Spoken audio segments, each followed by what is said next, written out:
Welcome to the last episode of Diving Deep, a series on climate change. I'm your host, Kirsten O'Brien, and I'm back again to finally answer the question, will the effects of man-made climate change affect the world similarly to the climate fluctuations during the Little Ice Age in the 1400s? Today we look at what scientists say about the changes of climate and what will continue to occur. Then we will dive into my research on a period in the Little Ice Age that caused extreme heat fluctuations across Europe.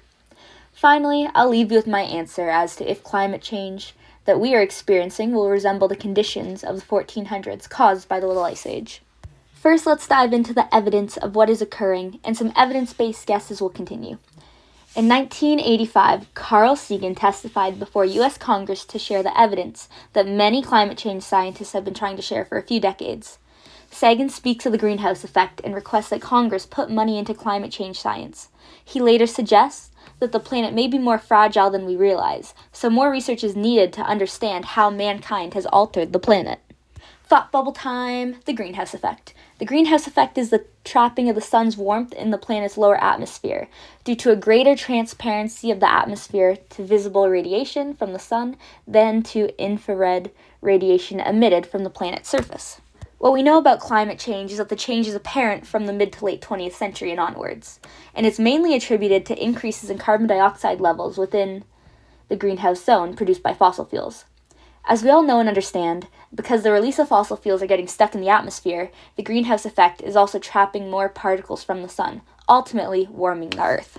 Currently, the UN has declared regulations to limit the increase in temperature to 2 degrees Celsius. However, contradictions come from an article and lecture called The Industrial Revolution Kickstarted Global Warming much earlier than we realized. References and authors' peer-reviewed papers are called Early Onset of Industrial Era Warming Across the Oceans and Continents. The research collected paleoclimate records of ocean warming temperatures since 15 AD, which show that the warming of tropical oceans first began in the mid-18th century and was nearly synchronous with the Northern Hemisphere's continental warming. They argue that this early onset of significant and permanent paleoclimate records inform us that our baseline for climate change may actually be wrong, and therefore things may actually be worse than we've already planned for.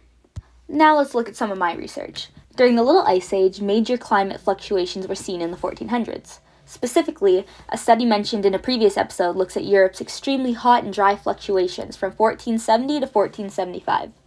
Evidence was collected from paleoclimatologists looking at plant phenotypes that thrived during this 5-year period, and historical climatologists researching accounts and annals from those who lived and researched during those 5 years. The study results conclude that Europe experienced its extreme drought for those 5 years.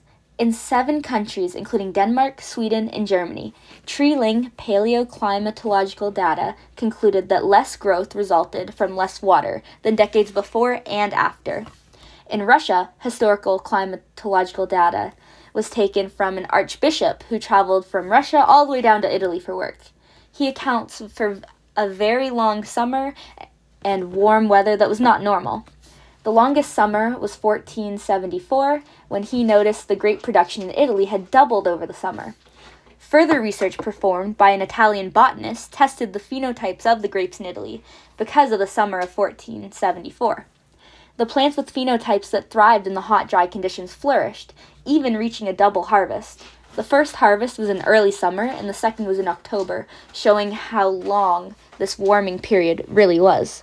A second complementary source I collected was about driving factors of cannibalism in pre-industrialization China. Specifically, there were 9 periods of increased cannibalism in China within the scope of this article, 1450 to 1910. The spikes are marked by reports of cannibalistic activity in at least 30 counties. Notably, 2 of the periods occurred during the late 1400s, within 10 years of these hot, dry conditions across Europe. The author Li uses documentary evidence to conclude that the earliest 2 spikes of cannibalism were due to major drought in the wetlands, which caused all the crops to fail for years, leaving people to essentially eat each other to survive. This undoubtedly shows that similar hot and dry conditions affected China around the same time as the reason for these peak instances of cannibalism caused by failed crops. After noticing the hot-dry fluctuations across Europe and China, I wondered if this was a worldwide phenomenon caused by the Little Ice Age. A third article called Solar Forcing of Caribbean Droughts Events During the Last Millennium compared Jamaican drought records with the paleoclimatic archives within the Circumcaribbean, which reconstructed the pre-industrial climate conditions of the Caribbean over the last millennia.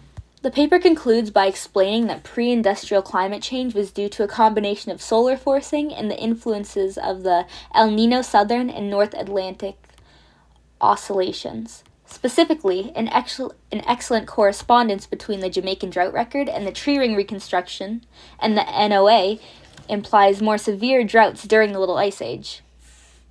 Those Jamaican drought records show that extreme fluctuations in PC score of -5 and a consistent fluctuation between 0 and -5 from 1450 to 1500. And essentially, a PC score ranges from +10 to -10, where plus means wet and negative means dry and hot conditions.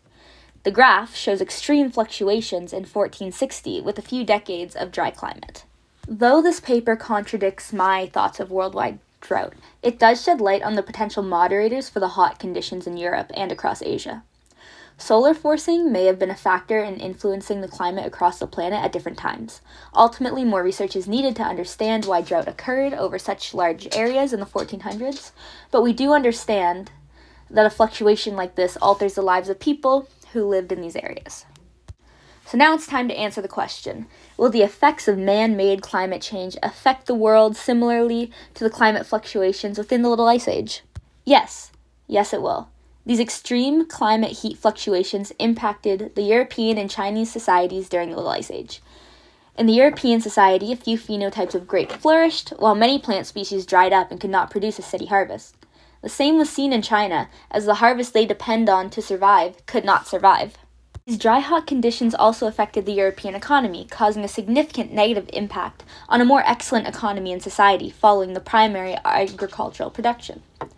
The article concludes by saying extremes like this rarely occur, resulting in a lack of preparation for the weather conditions and impacts.